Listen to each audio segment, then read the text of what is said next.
Welcome back. In today's video, we are going to solve a classic recursion problem, printing all binary strings of a given length, and this is a fantastic problem to build your intuition for backtracking. Let's first define exactly what we need to do.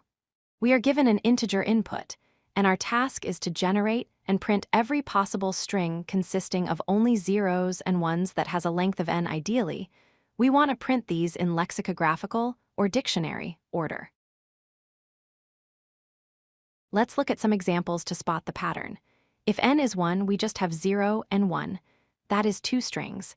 If n is 2, we have 0, 0, 1, 10, and 11. That is 4 strings. Notice that for any n, the total number of strings is always 2 raised to the power of n. How do we approach this? Think about constructing the string one character at a time. At every single position, we have exactly 2 choices. We can either place a 0 or we can place a 1. This decision process repeats n times. We can visualize these choices as a tree. Starting from an empty string at the root, we branch out. Going left adds a 0, and going right adds a 1. We keep branching until we reach level, and the leaves of this tree represent all our final binary strings.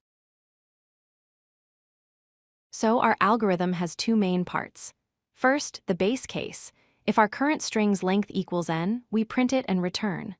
Second, the recursive step. We call the function recursively with a 0 appended, and then again with a 1 appended. Here is the pseudocode structure. The function takes the target length n and the string built so far. We check the length for the base case. If not finished, we branch out twice. This simple structure covers all combinations. Let's trace the execution for n equals 2. We start with an empty string. We add 0, then recursing again adds another 0. Now we have 0, 0, length is 2, so we print and return. The recursion then backtracks and tries adding 1 instead, giving us 0, 1. Here is how we implement this in Python. We define a helper function that takes n and the current string. We handle the base case where we print and return. Then we make our 2 recursive calls to explore both the 0 and 1 paths. What about performance? The time complexity is big O of 2 to the power of n because we are generating that many strings.